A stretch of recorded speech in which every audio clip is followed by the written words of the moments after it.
17 বছর পালাই নাই স্যার, 17 বছর পালানোর চিন্তা ভাবনা করি নাই। যেদিন ঘটনা ঘটছে এই দিন পালানোর চিন্তা ভাবনা করি নাই। আজকে আমার বাবা মারা গেছে, আমি পালাবো না। আসসালামু আলাইকুম দর্শক, এমন একটি হৃদয় বিদারক ঘটনা ঘটে গেল আজ, যেটা দেখলে আপনার দিলও কেঁদে উঠবে। সেটা সম্পূর্ণ ভিডিও দেখতে হবে, তবেই বুঝতে পারবেন ঘটনাটি কী ঘটেছে। একজন ছেলে এসেছে তার বাবাকে দাফন কাফন করার জন্য, কিন্তু ছেলের হাতে হাত করা, চারিদিকে পুলিশ পাহারা। কেন জানেন? ছেলেটি 2009 সালে বিডিআর বিদ্রোহের দায়ে কারাদণ্ডে দণ্ডিত হয়। ছেলেটি আমার মামা হয়, আমি তাই পুরো ঘটনা জানি। 2009 সালে ঢাকার পিলখানাতে যেদিন বিডিআর বিদ্রোহের ঘটনা ঘটে, ঠিক তার 7 দিন আগে মামার কাবিন হয়। বিয়ের পিঁড়িতে বসেছিলেন মামা, কিন্তু অনুষ্ঠান করে ধুমধাম করে বউ তুলবেন বলে বউ রেখে ঘরে ফিরে এসেছিলেন।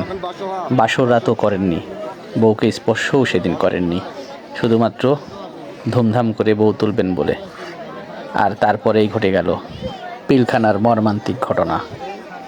আর তারপর থেকে মামার হাতে হাত করা। 17 বছর পালাই নাই স্যার, 17 বছর পালানোর চিন্তা ভাবনা করি নাই। যেদিন ঘটনা ঘটছে এই দিন পালানোর চিন্তা ভাবনা করি নাই। আজকে আমার বাবা মারা গেছে, আমি পালাবো না।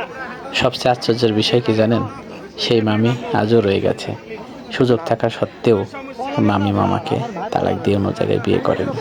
মামা অনেকবার বলেছে যে তাকে তালাক দিয়ে বিয়ে করতে, কিন্তু মামি তা করে নাই। মামি আজও মামার প্রতীক্ষায় রয়েই গেছে। এই যুগে এমন মেয়ে আছে, এটা ভাবতেই অবাক লাগে। এখনকার মেয়েরা তো ধৈর্যই হয় না। তারপরেও মামি প্রতীক্ষায় রয়েছে কবে মামা ছাড়া পাবে, তারপরে দুজনে আবার সুখে শান্তিতে সংসার করবে। যদি ছাড়া না পাই, মামি এভাবেই থেকে যাবে আমৃত্যু। তারপরেও অন্য কারোর সাথে বিয়ে করবে না। শুধু তাই নয়, মামার প্রতীক্ষায় থাকতে থাকতে মামার মা চিন্তায় 3বার স্ট্রোক করে শেষবার মারাই গেল। মায়ের জানাজায় আসতে পারে নাই। 5 আগস্টের আগের ঘটনা ছিল তো, সেজন্য আসতে পারেনি। এখন 5 আগস্টের পর দেশের চিত্র পাল্টে গেছে, তাই মামা হয়তো প্যারোলে মুক্তি পেয়ে আজকে বাবার লাশটা দাফন করার সুযোগ পেয়েছে।